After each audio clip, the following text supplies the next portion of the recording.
Let's talk about Texas.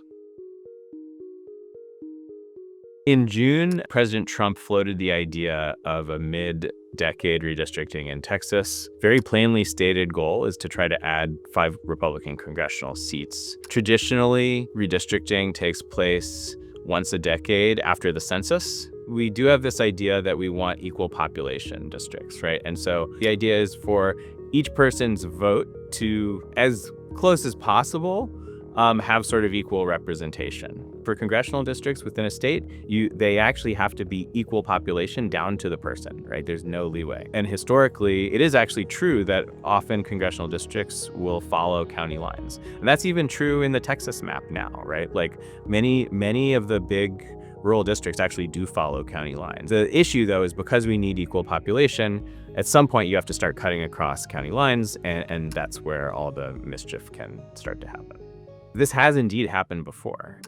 In 2003, Republicans had just gotten a unified majority in the state legislature in Texas, and they also did a mid-decade redistricting where famously, again, the Democrat members of the legislature also fled the state to try to prevent there being a quorum. What's a little unprecedented about this case is maybe just this is going to be a very, very extreme, one of the most extreme maps, maybe pushing the boundaries of what's possible.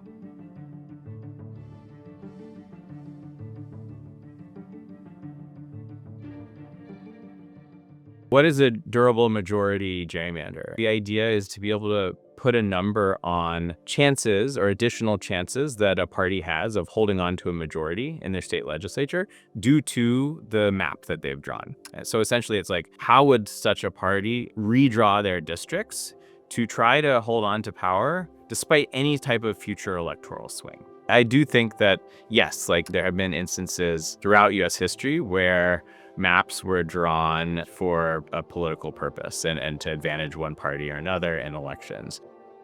I think what's maybe new about right now is just the scale. Gerrymandering can be done more effectively now because we have really fine-grained data on the population and on how people are likely to vote, and a lot of computing techniques to sort of design maps in very clever ways. The question of why is this legal is a really good question. It's not clear that it should be. The Supreme Court, they've essentially said gerrymandering is, it does seem to sort of cut against democratic principles. However, it's too hard to identify what is and is not a gerrymander. I don't at all think it's an impossible task. I agree with the idea that any single measure of gerrymandering can potentially be gamed. However, I think it's very easy to tell what is and is not, like an extreme gerrymander, for example.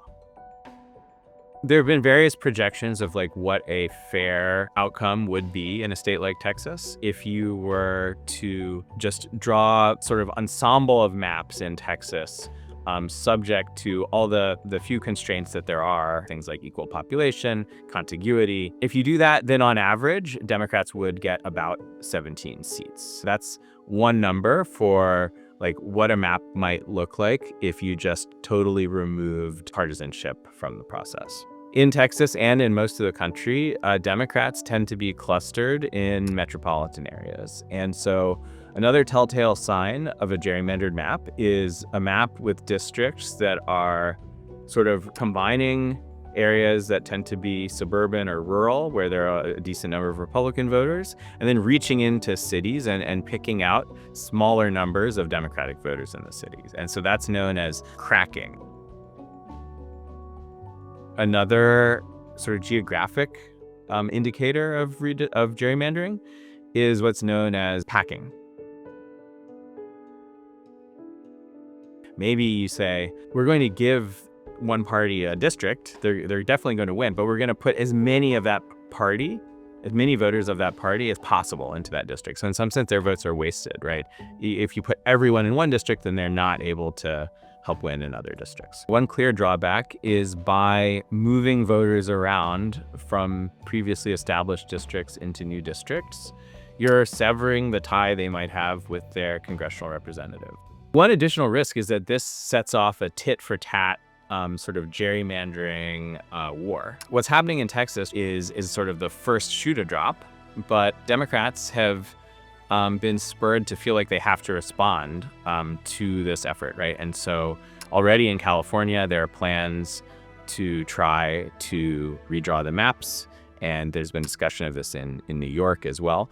Redistricting can seem like a sort of arcane, hard to understand topic. It really matters for who wins elections, to the point where it can determine who has a majority in a state legislature or even in Congress.